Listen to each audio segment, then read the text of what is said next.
Hey y'all, so I'm super excited about this podcast today because this is the man who taught me how to edit and helped me get my videos up and running. So I'm forever indebted to him and he has some great things to say. So stay tuned. Hey guys, so I have Avante here with me and I'm gonna let him introduce himself. What's up, y'all? I'm Avante, creator of Easy Clothing Brand. I'm an entrepreneur, or learn how to be an entrepreneur. Yeah. So, Jacquees, he dropped an album yesterday. And he's an artist, and you can relate to that. You are an artist as well. So tell us a little bit about your label that you have. So my clothing line is pretty much just something that I came up with a long time ago in high school. I always wanted to do a clothing line, and since I was a little kid, and then one day one of my best friends, he called me Easy, like out of nowhere, and then the nickname kind of just stuck. And then from there, people started calling me that in college, and then like I put it on a hat, and then everybody would ask me like where I get that hat from, and then I would go to like other college campuses and stuff, and people would always ask me about it, and then I just had the idea, it just clicked in me like one day, I was like start a clothing line. I always wanted to do it. So when you went to college, you introduced yourself as Easy.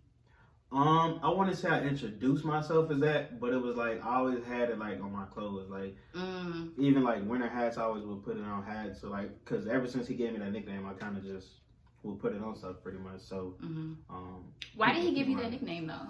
Of all nicknames, I guess it's just cause I'm laid back. You are, yeah, just chill. So that's kind of how it came. I'm pretty sure, yeah. Who would you say is your fashion icon?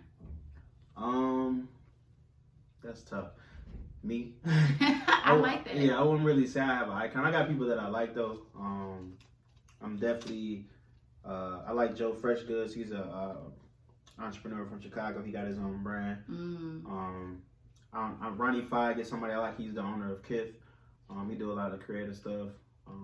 As far as dressing goes, I like Fabulous the rapper. So those are like a couple of mine. Yeah. He's very unorthodox. Yeah. I would say I'm into fashion, and I'm into, so I like streetwear more than like high fashion. Yeah. Definitely two different worlds. Right. Yeah. What's your biggest pet peeve about fashion? Gotta give me one. Yeah, it's good and bad because it's like people want to dress alike. But I know like everybody is not creative like that, so it's easier for somebody to just wear what everybody else is wearing or what they see or whatever. So like everybody's not gonna put the same like energy into what they wear to express themselves. Some people just don't really care like that. Like it's like, for example, when people be like, music is just background noise to me. That sounds crazy as hell to me, but to somebody else, like some people just don't care about music, and I'll be like, how? But I just, like some people just don't care about certain things. So I would say, yeah, dressing alike is a little bit like trends, I would say. Yeah. Doing too many trends. Yeah. So would you say that you're one of those people who have to wake up to music and brush your teeth to music and piss to music and on your way to work music? Yeah. I'm like, if I could, I'd probably listen to music all day. Really? Yeah. Okay, so who's your go-to artist then? That's tough. Top three. Okay, top three. Meek Mill. There's not one artist, but R&B, because I just like everything R&B. I like R&B a lot. And then probably Drake, because he got a wide range of music. He does. Why people be hating on Drake? People shouldn't be hating on Drake. So do you feel like when you want to be put in a certain mood, you listen to a certain artist, or you just appreciate it all the time? And I'm not really one of them people that's like, what they call like draking and driving, like like you get your feelings driving. Yeah. I'm not really one of them people. I felt that when you said that it sounds crazy as hell when people say that music is just background noise, because I used to relate to that, but I figured out about myself that I just couldn't listen to certain songs because it would put me in a mood, and sometimes I didn't want to be in my feelings, so I wouldn't put on Drake, or I wouldn't put on a lot of people like that. Yeah, like it does. I mean, it can affect you. I'll say that. But who you listen to? I like Kehlani. I love her. I'm a fan of Janae Aiko. Okay.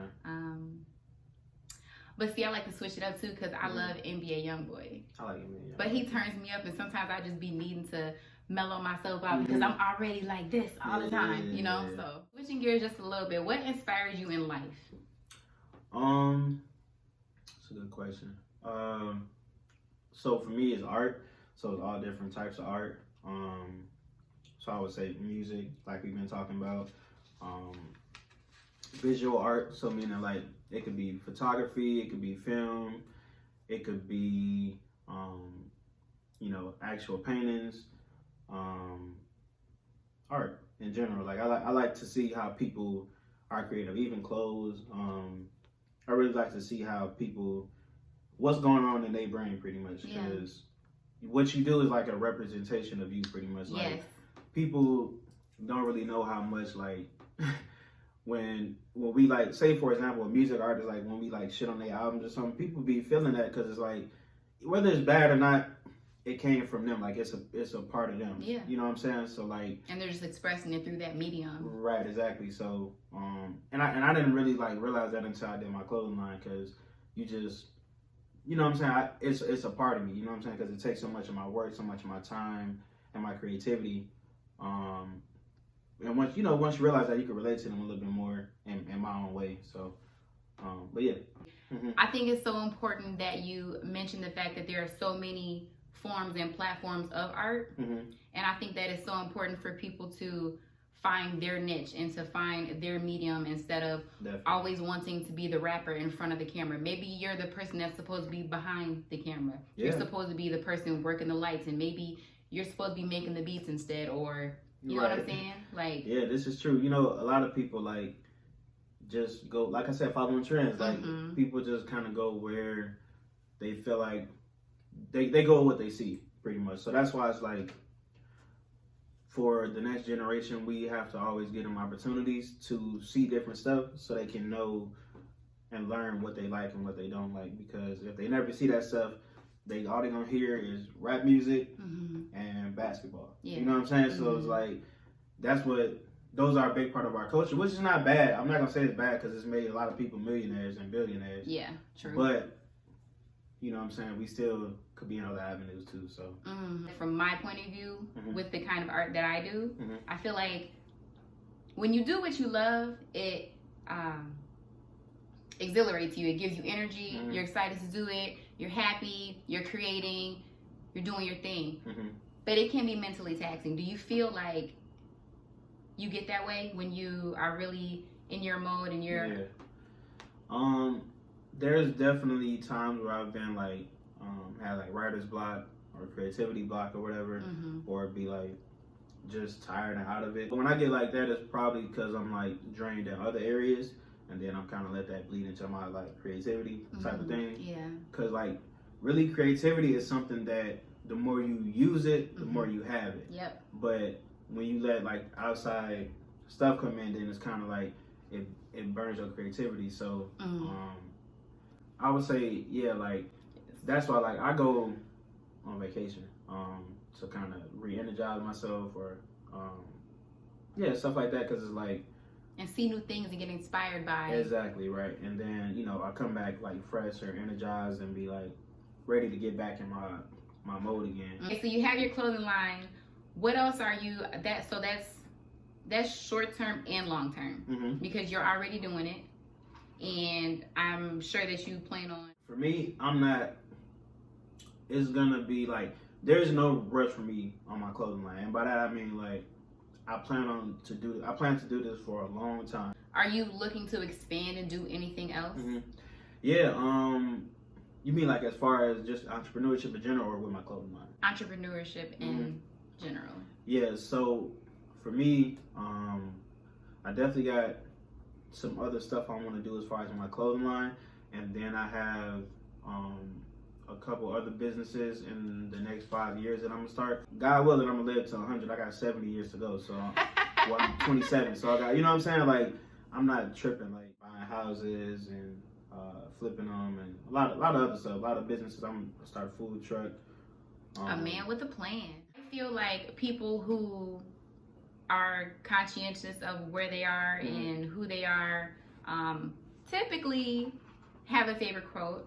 So I want to know yours. Like, what quote has made the most impact on your life and keeps you going? What quote do you say to yourself in tough times, reflect on? There's an old Jay-Z album, the Black Album, on the last song on there, he got Notorious B.I.G. speaking, and he just was saying this over and over again. He was like, keep working, stay focused, and treat everything like it was your first. Cause you know, like the first time you do something, you so like locked in. You know what I'm saying? You just thirsty for opportunity. Like, so I always keep that in my mind. And then the other one is, if you want to understand the flower, you gotta study the seed. And that one is kind of like, that's deep. Yeah, that one is like really, you gotta put in the work. That's what that one is. Like, you gotta learn. You know what I'm saying? You gotta put in that time. Pretty much, there's no way around. Who is Easy's role model? And then you gotta tell me why. I got 3 in my bag. My mom, my grandma, and my dad. Okay. My mom a G, and my dad is real, like, he's a man's man. He's like, teach you how to carry yourself, how to walk, like, don't walk with your head down. Like, he would really firm handshake, be on my case. Yeah. Both of my parents could dress, so that's kind of where I got my style from. And then my grandma, cause like, my grandma's from South Carolina. She like grew up in the country, like, really always being like the adult for all her sisters, and she got crazy work ethic, like crazy work ethic. So your mom, your dad, and your grandma. Okay, so give me 3 attributes that a role model should possess.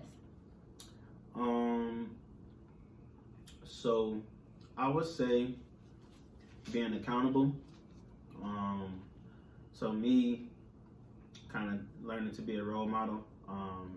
It's definitely something like, you gotta know people always watching. Like, even me doing this, I know somebody might see this that look up to me. So I always know, like, I gotta be on. You know, you always on 24/7. So definitely being accountable, being able to take, being able to take your mistakes and be honest and upfront about them. Like, say, I messed up. Cause even like, just for kids specifically, like if you trying to be a role model and you a parent or you somebody they look up to or something, it's like, if you can't tell your kid like, oh, I fucked up, like, they gonna grow up and do the same thing and not be able to express themselves and say like, I was wrong. And you want to be able to say when you're wrong, because that's how you learn. And then another one, to be trusting. When you're a role model, you want to make sure the people that you're being a role model to are doing what you're trying to teach them. But like, you can't like be hovering over them. You got to trust that they will take what you've taught them and then be able to use it and apply it when they get on their own out in the world. So what you're saying is you have to be easy. Exactly. And extend trust to the people that look up to you. Because they care about your opinion. They like, I don't want to mess up. Kids get like scared to tell their parents stuff, that's how all of us are. Because it's like, you know what I mean? Like, tell my mama shit. Yeah, you'd be like, it's your parent, I don't want to fuck up. But it's like, it's better when you can kind of have that relationship. The last one is a little bit based off trust. I would say be open to dialogue. So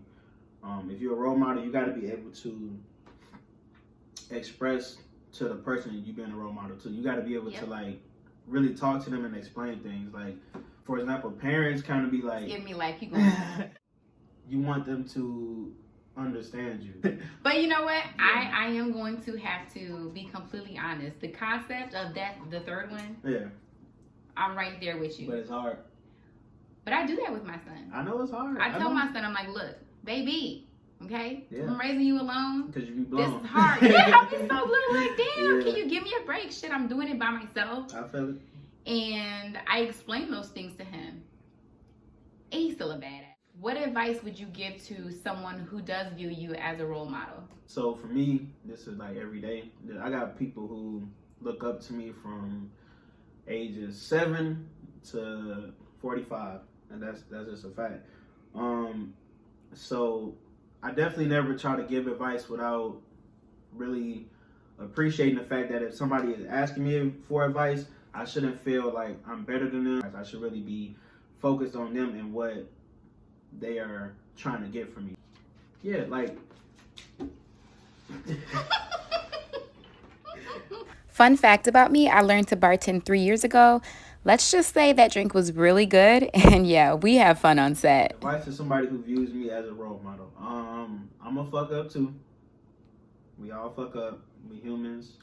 Ain't none of us perfect. So when I fuck up, still know you can still trust me. I'm gonna make mistakes. I'm human. You bleed like we bleed, hurt like we hurt, go through the same struggles, and we all out here trying to eat. So I like that. Switching gears, y'all. Are you single? Yeah. Okay. So what's it like dating in 2019? We coming up on 2020, so praying it gets easier. I don't even know how to answer that. Me neither. Me neither. Yeah. How do you put that into words? Yeah. Awful. Yeah, I don't even know how to answer that one. I'm focused on my business. That's what I would say. Yeah. Okay. With you saying that, what you're really saying is you think that dating is a distraction being a young entrepreneur. Yeah, so honest opinion, it is a little bit. Because you really gotta be balanced. Like if you got somebody in your life, you gotta give them your effort. And energy. Yeah, like, and for me, I'm not really good at that. It's hard though because it's kind of like if you choose to be in a relationship, then you got to know what comes with that, which is putting in effort and time and energy and all that stuff. I'm sorry, but I'm gonna continue to push on this topic. So you're telling me that if someone came along and weren't pressuring you and understood and maybe lived the same lifestyle that you did, you don't think that that would be an enhancement and they would? It's a good question. It could be, but like you said, they just got to be the right type of person. They got to have the right mentality. But I'm not opposed to saying like I wouldn't date. Yeah, like if I found somebody that was like that. Yeah. I'm putting social media right here. You funny. I'm curious though, since we're talking about dating, can you be friends with your exes? Can you really? Yeah, I think you can. You can be platonic friends with your exes. Yeah. It take effort to be that, but okay, so it depends. Yeah. Okay. Come on, give me more. It depends on how y'all like end it. Cause like some people just not meant to be together. So, and not speaking on me personally, I'm just saying like situations that I know of too, where people be cool. But I think it's possible, but for one, it just take maturity on both sides, because everybody still have their feelings after a relationship is done. Some people, you be like, all right, maybe they was a fuck up, but they cool at least. You know what I'm saying? Right. It didn't work out on that romantic level, but you still cool, you know what I'm saying? What you think? I feel like I can only speak for your experience, my experiences, and I feel like if you were at any point intimate with that person, then it's hard to not. Yes. Okay. Yeah. I mean, unless it was whack, then it's like, I ain't worried about it because it ain't worth the sweat. But I feel it. When a man is not ready to settle down, they'll still just hit up all their ex-flames. And I don't want those texts coming through, so I just blickety block all their asses and just let it be that. And is it okay to, after you broke up, have sex with your ex? If you understand where you are in your life and what you are trying to achieve, and you recognize that situation for what it is and let it just be that, then sex with an ex is okay. But a lot of people are not able to differentiate and emotions. Yeah. Would I have sex with an ex? I've done it, but I will never do it again. No. How you feel about interracial dating? Being black in America. Man, I've had to mature on this idea. My younger days, I was kind of like real gung-ho as far as like nah, only black men should date black women, and vice versa.